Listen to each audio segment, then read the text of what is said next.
Bona tarda, compareixo amb la presidenta d'Aliança Catalana Bages, Imma Nadal, i també amb el nostre flamant regidor a Santpedor, en Jordi Soteres, que ens llegirà un comunicat arrel de tots els fets esdevinguts en la seva presa de possessió del càrrec. Endavant, Jordi. Moltes gràcies, presidenta.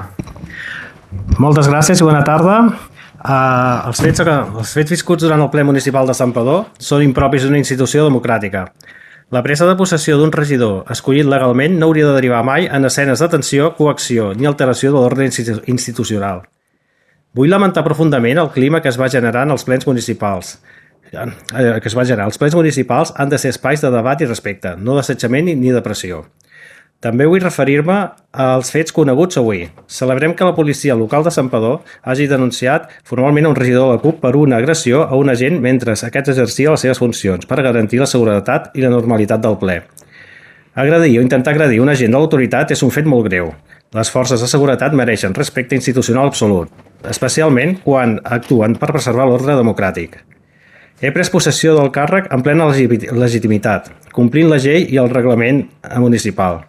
Ho he fet amb un únic objectiu, treballar per Santpedor i pels seus veïns, defensar els interessos del nostre municipi i del conjunt del Bages.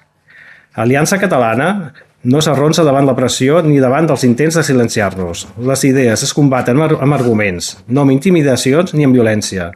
És per aquest motiu que anunciem que presentarem una primera moció al proper ple municipal per condemnar formalment qualsevol agressió o conducta violenta dins del consistori, expressar el suport institucional a la policia local i demanar la renúncia de l'acte de regidor de Rubén López per atemptar contra un agent de l'autoritat.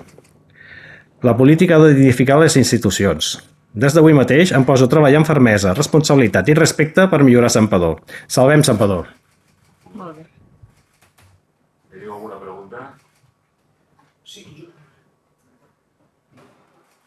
volia preguntar-li a la senyora Orriols, disculpa, també vostè si vol, pot contestar, però si aquests fets que van passar a Santpedor, tenint en compte el perfil que el senyor Soteres venia d'una altra formació i tal, si així tot això es pot traslladar en el futur tenint en compte que Aliança Catalana està creixent, si creieu que això es pot quedar només en un fet aïllat o temeu que sigui el primer d'alguns casos similars? Gràcies. El que és molt evident és que és un patró que es replicarà a d'altres municipis, perquè a dia d'avui tenim molts regidors i fins i tot batlles d'altres formacions polítiques que han fet el pas cap a Aliança Catalana. Alguns d'ells els anunciarem de manera imminent o propera i, per tant, és un model que es replicarà. El que no sabem si es replicarà és aquesta violència i intolerància per part de l'extrema esquerra a l'hora d'accedir i ocupar legítimament les nostres actes de regidors o de batlles. Reiterar, en qualsevol cas, el nostre suport a la policia local de Santpedor i també als agents de Mossos d'Esquadra que van intervenir en aquesta sessió plenària i que van garantir que poguéssim exercir el nostre dret de representació política.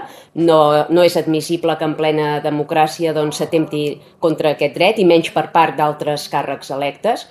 Tots podem participar lliurement en unes eleccions i hem de respectar el resultat que emana de les urnes i, per tant, han de respectar els regidors d'Aliança Catalana exactament com la resta de càrrecs electes que poden haver-hi en aquest municipi i en tants d'altres. No és admissible en cap cas ni la violència, ni la cridòria, ni l'intent de politització que s'ha fet de tot plegat. Som aquí per representar legítimament els interessos dels vilatans i és el que en Jordi Soteres farà a partir d'ara amb tota la legitimitat democràtica que emana de les urnes, perquè ell era part d'aquesta llista electoral i evidentment l'acte de regidor és seva i només seva. Gràcies. Abusant de la seva paciència, voldria saber si puc fer una pregunta d'un altre tema, de pressupostos. Vostès en el ple sí que han deixat clara la seva postura, però voldria preguntar-li sobre aquesta negociació que sembla que de vegades va bé i d'altres no tan bé. Hi ha partits que parlen de sanificació, que al final hi haurà pressupostos, d'altres fins i tot pinten la possibilitat d'un avançament electoral. Voldria saber el punt de vista d'Aliança Catalana sobre aquesta qüestió. Gràcies. Del nostre punt de vista és molt clar que ara mateix l'única formació interessada en que hi hagi un avançament electoral és Aliança Catalana. La resta de formacions i de partits polítics tradicionals no estan interessats en que hi hagi una nova convocatòria perquè saben que hi perdran bous i esquelles i per tant pensem que s'aferraran a les seves cadires al preu que sigui. No? Esquerra Republicana pot fer grans titulars i generar grans titulars, però a l'hora de la veritat passarà pel sedàs per mantenir la posició que ocupa avui en dia, perquè tots sabem que amb una nova convocatòria electoral perdran evidentment doncs, número de diputats i per tant també números no?